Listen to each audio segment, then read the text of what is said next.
माँ कहते कहते घर में घुसा, लेकिन माँ नहीं थी। एक पल के लिए उसे अपने 3 साल में माँ के किए फ़ोन याद आए। जब माँ उसे बुलाती थी मिलने।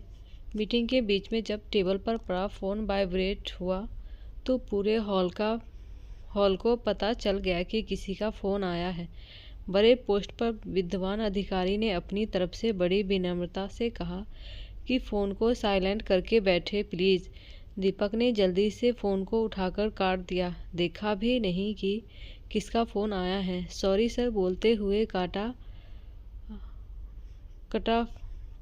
फट फ़ोन साइलेंट की बजाय स्विच ऑफ कर दिया और गौर से फिर उस सफ़ेद बोर्ड की ओर देखने लगा जिस स्लाइड चल रही थी। मीटिंग के तुरंत बाद भी अपना फ़ोन ऑन करना भूल गया।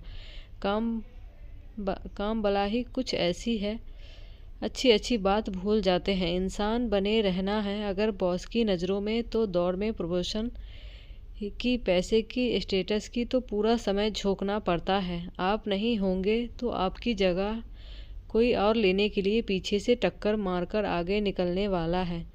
बहुत है। थोड़ी सांस आई इन सब बातों से तो याद आया कि फ़ोन भी पड़ा है निर्जीव कहीं जेब में। तुरंत ही निकाला और उसका बटन दबाकर फिर से अपने संसार में प्रवेश दिया। कुछ सोचता समझता इसके पहले ही बीवी का फ़ोन आ गया। कहाँ हो आप फ़ोन भी ऑफ है, माँ जी का फ़ोन आया था। इतना कहते हैं दीपक समझ गया कि मीटिंग में बजने वाला वाइब्रेट माँ जी का ही होगा। थोड़ा झल्लाकर बोला, अरे हाँ पता है, वो आने का ही बोल रही होगी, करता हूँ मैं उनसे बात। फ्री होना उसके लिए ऑफिस में तो नामुमकिन था, वो भी माँ से बात करने के लिए। माँ से तो शाम को भी बात कर सकते हैं, अभी करना क्या ज़रूरी है, ऑफिस का टाइम ख़त्म हुआ। लेकिन दीपक का अभी भी चल रहा है। यह फाइल दिखने में छोटी होती है लेकिन ज़िंदगी निकल जाती है इनमें सर घुसा कर। ऑफिस में घर आया, पत्नी ने कुछ कहा नहीं, एक तो पहले ही लेट हो गए, ऊपर से अगर फिर कोई ऐसी बात कह दी जिसमें भड़क गए तो उसकी खैर नहीं। इसलिए खाना गर्म करके खिला दिया। रात सोते समय दीपक ही अचानक बोला, अरे तुमने याद नहीं दिलाया, माँ को फ़ोन करना था। पत्नी बोली, कहाँ करते, यह आपका ऑफिस थोड़ी है जो रात 12 बजे तक खुला रहे। समय देखो 1 बजा है, 11 बजे तो आपने घर में कदम रखा, कब बात करते।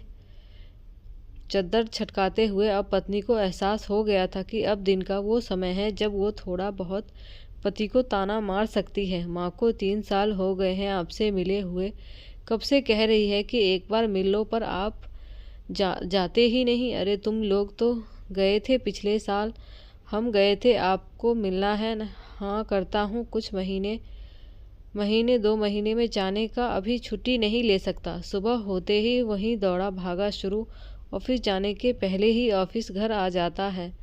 फ़ोन आते रहते हैं, एक चालू रहता है तो दूसरा कतार में रहता है। इसी बीच पत्नी आई कुछ बोलने के लिए, लेकिन साहब को मोड़ देखकर फिर किचन में चली गई।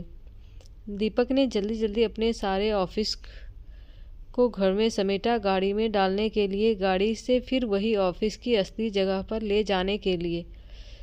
पूरा दिन फिर वही करना है काम। एक बार फिर माँ का फ़ोन आया, इस बार फिर काट दिया।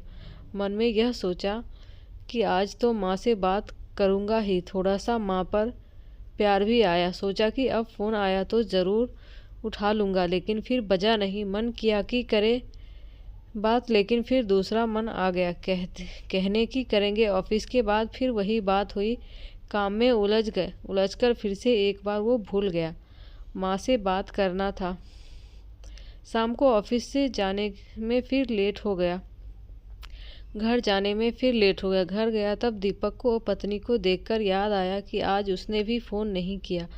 पहले तो कुछ नहीं बोला, लेकिन खाना खाते वक्त सोचा कि पूछ लेता हूँ। इसके पहले कि पूछता पत्नी ने बोल दिया, मेरा फ़ोन ख़राब हो गया है, सुबह से ऑन नहीं हो रहा है। मैं आपको बताने वाली थी लेकिन सुबह आप बिजी थे तो मैं नहीं बता पाई। दीपक उसे कुछ कहता इसके पहले उसने घड़ी देखी, समय फिर वही 10:30। सोचा माँ से बात करूँ, लेकिन फिर सोचा कि अब तक वो सो गई होंगी, इसलिए फ़ोन ना नहीं किया, सोचा सुबह तो उठते ही फ़ोन करूँगा। इस बार इरादा पक्का था। सुबह जैसे ही ऑफिस के लिए तैयार हुआ, माँ को फ़ोन किया। फ़ोन उठाने के पहले ही सोचा कि बड़े प्यार से माँ से बात करेगा। छुट्टी की प्लानिंग करने लगा। मन ही मन उसे लग रहा था कि माँ उसे बहुत याद कर रही है। माँ ने फ़ोन नहीं उठाया। ऑफिस में निकलने के पहले उसने पत्नी को कहा कि सुनो, तैयार रहना, आज छुट्टी लेकर आऊँगा, शाम को माँ से मिलने चलते हैं। पत्नी भी सोच में पड़ गई। यह अचानक क्या हुआ? बोली, क्यों, सब ठीक है? क्या हुआ? बोला, नहीं, बस कब से बुला रही है, अब मुझे भी लग रहा है माँ से मिल आऊँ। ऑफिस में जाते ही माँ का फ़ोन आया। इस बार उसने फ़ोन काटा नहीं। फ़ोन उठाते ही ऑफिस से सीधा घर गया। पत्नी देखकर चौंक गई। कहाँ, क्या हुआ दीपक? बोला, चलो जल्दी कार में बैठो, माँ की तबीयत ठीक नहीं है, मामा का कॉल आया था। रास्ते भर यह सोचता रहा कि माँ कैसी होगी। हड़बड़ी में घर चला गया। माँ कहते कहते घर में घुसा, लेकिन माँ नहीं थी। एक पल के लिए उसे अपने 3 साल में माँ के किए फ़ोन याद आए, जब माँ उसे बुलाती थी मिलने, लेकिन वो सिर्फ कहता आऊँगा। उसे भी पता था कि वो ऊपर से कहता था, जाने का कोई इरादा नहीं था। वो फ़ोन भी याद आए जिनके आने पर वो भौएं चढ़ाकर उन्हें काट देता था। यह सब घर में खड़ा होकर वो सोच ही रहा था कि पत्नी ने उसके कंधे पर हाथ रखा। अरे, माँ तो अस्पताल में है, चले वहाँ। उसकी सुन जैसे टूटी। फिर गाड़ी घुमाई अस्पताल की ओर। मन में बस यही हुआ कि माँ ठीक हो। बस अब हर दिन बात करूँगा, माँ की नहीं मानूँगा, उनको अपने साथ ही लेकर जाऊँगा। अस्पताल पहुँचा और जब मामा ने उसे देखकर मुस्कुराते हुए कहा कि अब ठीक है, चिंता की कोई बात नहीं, इतना सुनकर ही फिर उसकी पलकों से रुके बांध का टूटना हुआ। बच्चों की तरह रोया। माँ के कमरे में गया तो माँ ने कहा, अरे रोता क्यों है? अभी नहीं मरने वाली हूँ, ठीक हूँ, बेवजह तुमको परेशान किया। मैं यो भैया को कह रही थी कि मत बुलाओ, उसे काम होगा। हाथ पकड़े माँ का कहने लगा, माँ मैं अच्छा बेटा नहीं हूँ। नहीं तो बहुत अच्छा है, तभी तो दौरा आया। मेरे भाग अच्छे हैं, इतनी फिक्र करते हो। उस पल दीपक को लगा कि वो माँ को फिर नहीं देख पाएगा। लगा कि यह बोझ लिए जीना पड़ेगा। माँ बुलाती रही, वो टालता रहा। समय रहते सीख जीना बहुत बुद्धिमानी का काम है। दीपक फिर ना माना। माँ को अपने साथ ठीक होने पर ले गया।